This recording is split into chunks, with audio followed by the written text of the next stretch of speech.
உங்களுக்கு தூக்கம் வரலையா? இந்த நேரம் மனம் சஞ்சலமாக இருக்குதா? அதே போல் மனக்கவலைகள் அதிகமாக இருக்கா? எதையும் முடிவெடுக்க முடியாமல் குழப்பமாக இருக்கிறீங்களா? அதற்கான பதிவு தான் இந்த பதிவு. இதுக்கு முன்னாடி இந்த நிஷ்டைன்ற பதிவை 2 பதிவை ஏற்கனவே போட்டிருக்கோம். அதை போயிட்டு லிங்கில் போயிட்டு நீங்கள் போய் பார்த்துட்டு அதுக்கப்புறம் இந்த பதிவை பாருங்கள். இது 3ஆம் பதிவு. அதுக்கு முன்னாடி இந்த சேனலை யோகி சிவயோகி இந்த சேனலை சப்ஸ்கிரைப் பண்ணுங்கள்.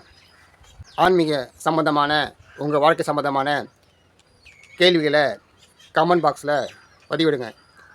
உங்களுக்கு கேள்விக்கான பதிலை வீடியோவாக பதிவு செஞ்சு வெளியிடுவேன்.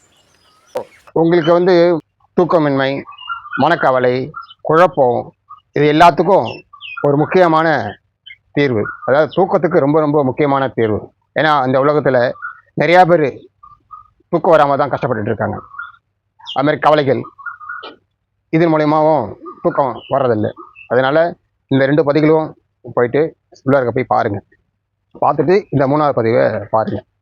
இப்போது சந்திரக்கலையை பற்றி பார்ப்போம். சந்திரக்கலை ரொம்ப ரொம்ப முக்கியமானது. அதாவது இடது பக்கம் உங்களுக்கு காற்று போகணும். ஒரு மனுஷன் ஏற்கனவே முன் பதிவில் சொல்லியிருந்தேன், வலது நாசி இடது நாசி 2 பக்கம் சேர்த்து 4 மணி நேரத்துக்கு ஒரு முறை மாறி மாறி சுவாசம் போகும். இப்போது சந்திரக்கல்லையில் சுவாசம் போகிறதுக்கு என்ன பண்ணணும்? நீங்கள் வலது பக்கம் படுக்கணும். சாப்பிட்டோன்னே வலது பக்கம் படுத்திங்கன்னா உங்களுக்கு சாப்பிட்டது எகுத்திட்டு வரும். ஏன்னா இறைப்பை இடது பக்கம் தான் இருக்குது. இறைப்பை, ஹார்ட்டு, எல்லா உறுப்புகளும் இடது பக்கம் தான் இருக்குது. அப்போது நீங்கள் வலது பக்கம் படுத்திங்கன்னா ஒரு அழுத்தம் ஏற்படும். அதனால் உங்களுக்கு சாப்பிட்ட ஜீரணம் ஆகாமல் இருந்தால் எகுத்திட்டு வரும். அதனால் என்ன பண்ணுங்கள், நீங்கள் ஃபஸ்ட்டு இடது பக்கம் படுத்து செய்யுங்க. சாப்பிட்டு ஒரு 3 மணி நேரம் கழிச்சு, அதாவது உங்களுக்கு நல்லா தூக்கம் வந்துடும். இருந்தாலும் எல்லாருக்கும் நடுவில் நிசையில் ஒரு விழிப்பு வரும். கண்டிப்பாக எல்லாருக்கும் வரும். யோகத்துக்கு சரியான நேரம் என்னென்னா, அதை முகூர்த்த நேரம் 1:30 மணிலேருந்து 3 மணி வரைக்கும் முதல் முகூர்த்தம். அதுதான் சிறந்த நேரம். அதை நடுநிசை சொல்லுவாங்க சித்தர்கள். இந்த நடுநிசை நேரம் தான் யோகத்துக்கு ரொம்ப முக்கியமான நேரம். அதுக்கப்புறம் 3 to 4:30, அதுக்கப்புறம் 4 to 6 மணி, இப்படி நிஷ்டைகள் செய்யலாம். அப்போது நீங்கள் நடுநிசையில் தூக்கம் கலைஞ்ச பிறகு கொஞ்ச நேரம் நீங்கள் வலது பக்கம் படுத்து இடது நாசி வழியாக சுவாசம் பண்ணுங்க. உங்களுக்கு அந்த டைமில் பார்த்தீங்கன்னா உடம்பு நல்லா குளிர்ச்சியாகிடும். உடம்புக்கு குளிர்ச்சி ஆச்சுன்னா உங்களுக்கு எமோஷன், டென்ஷன் இது எதுவுமே வராது. ரொம்ப அமைதியாக இருப்பீங்க. உங்களோட அறிவு புத்தி கொஞ்சம் பிரகாசமாக இருக்கும். தெளிவாக முடிவெடுப்பீங்க. இந்த நிஷ்டைன்றது நம்மளது பாரதத்தில் மட்டும் செய்யலை, ஆதியில் எல்லா நாடுகளையும் செஞ்சுருக்காங்க. இப்போ உதாரணம் பிரமிடு, எகிப்து, அங்கே பார்த்தீங்கன்னா அந்த பிரமிடு சிலையெல்லாம் ஸ்ட்ரைட்டாக உட்காந்துருக்கோம்.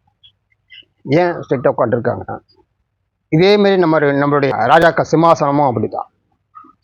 சிம்மாசனங்கள் அகலமாக இருந்தாலும் முதுகு சாய்மானம் ஸ்ட்ரைட்டாக இருக்கும். அதேமாதிரி சுவாமி சிலைகளும் அப்படி தான் ஸ்ட்ரைட்டாக உட்காந்துருக்க மாதிரி தான் இருக்கும். இதுதான் இப்படி தான் அமரணும். அதே மாதிரி இந்த நிஷ்டையில் இருக்கும்போது உட்காந்து செய்யும்போது உடம்பு ரொம்ப ஸ்ட்ரைட்டாக இருக்கணும். அதுமாதிரி அமைச்சர்கள் ஆசனம் எல்லாம் ஸ்ட்ரைட்டாக இருக்கும். அதுமாதிரி அதிகாரிகள் அவங்க ஆசனம் ஸ்ட்ரைட்டாக இருக்கணும். இப்போது லேட்டஸ்ட்டாக வர மாதிரிலாம் சாஞ்சி உட்காரணும் மாதிரிலாம் உட்காந்தா என்ன ஆகும்னா, உங்களுக்கு முடிவெடுக்கும் திறன் கம்மியாக இருக்கும். சரியாக முடிவெடுக்க முடியும். ஏன்னா அவ்வளோ பிரச்சனைங்க முடிவெடுக்கணும், சரியான தீர்வு காணணும். இதுக்கெல்லாம் உங்களுக்கு மூளை ஃப்ரெஷ்ஷாக வேலை செய்யணும். அப்போ நீங்கள் அடிக்கடி ஆசனம் ரெஸ்ட் இருக்கும் போதெல்லாம் அப்பப்போ நிஷ்டையில் போக முடியும். அதாவது இது எப்படி சொல்லணும்னா, உதாரணத்துக்கு கோழி தூக்கம்னு சொல்லுவாங்க. கோழி பார்த்தீங்கன்னா உட்காந்துருக்கும்போது அப்படியே கண்ணை மூடிட்டு இருக்கும். சின்ன டக்கு அப்படியே மூச்சு பார்க்கும். பூனையும் அப்படி தான், அப்படியே சாதாரணமாக அப்படி இந்த நிஷ்டையில் இருக்கும், டக்குன்னு மூச்சு பார்க்கும். அது மாதிரி நீங்கள் கொஞ்சம் கொஞ்சமாக செய்ய முடியும். அதை உட்காந்துட்டு இருக்கீங்க, அந்த டைம் கொஞ்சம் ரிலாக்ஸாக இருக்குது, அந்த டைமில் கொஞ்சம் செய்யலாம்.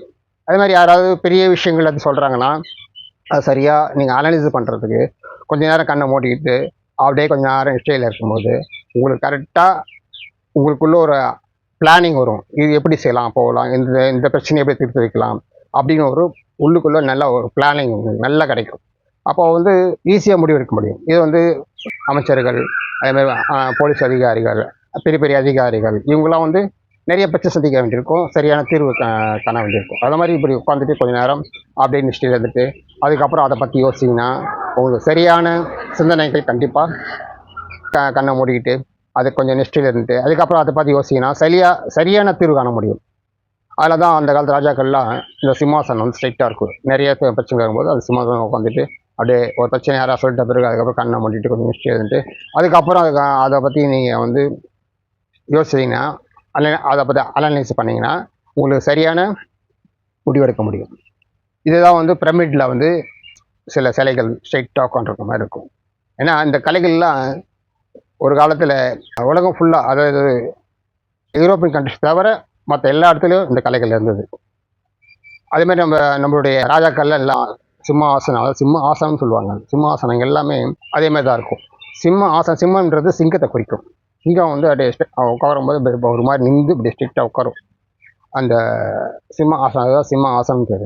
அதில் தான் நிஷ்டைகள் செய்யலாம், யோகம் செய்யலாம், பிராணாயாமம் செய்யலாம். அந்த மாதிரி ஆசனத்தை உட்காந்து அது எளிமையாக இருக்கும். அதனால் வந்து நிஷ்டைகள் எல்லாருமே ஈஸியாக கற்றுக்க முடியும், ஈஸியாக செய்ய முடியும். அதன் மூலிமா உங்களுக்கு நல்ல தீர்மானிக்க முடியும், எது செய்யணும் எது செய்யக்கூடாது அப்படின்னு தீர்மானிக்க முடியும். முக்கியமாக என்னென்னா சுவிட்ச் ஆஃப் பண்ணுறது. அதாவது நமக்குள்ள ஒரு விஷயங்கள் இருக்குது, சூஷ்ம விஷயங்கள். அதாவது கண்ணை மூடிட்டு இருந்தால் எண்ணெய் அலைகள் வரதான் செய்யும், தாட்ஸ். அதை வந்து ஸ்டாப் பண்ணுறதுக்கு ஒரு ரகசிய முறை இருக்குது. அதாவது நமக்குள்ளே சுவிட்ச் ஆஃப் பண்ண முடியும். இப்போ உதாரணத்துக்கு பார்த்தீங்கன்னா வந்து தவளை என்ன பண்ண தண்ணி மழை காலத்தில் மட்டும் இருக்கும். வெயில் காலத்தில் பார்த்தீங்கன்னா மண்ணுக்குள்ளே பூந்துக்கும். ஒரு 6 மாதம் வரைக்கும் மண்ணுக்குள்ளேயே இருக்கும். மழை பெய்யும் போது அதுக்கப்புறம் திருப்பி வரும் தவளைகள். ஏன் உடம்பு வந்து தன்னைத்தானே தடுத்து நிறுத்தி அதை ஆஃப் பண்ணுற அந்த டெக்னிக்கை அது தெரிஞ்சு வச்சுருக்கு. இதே நம்மளாலையும் முடியும்.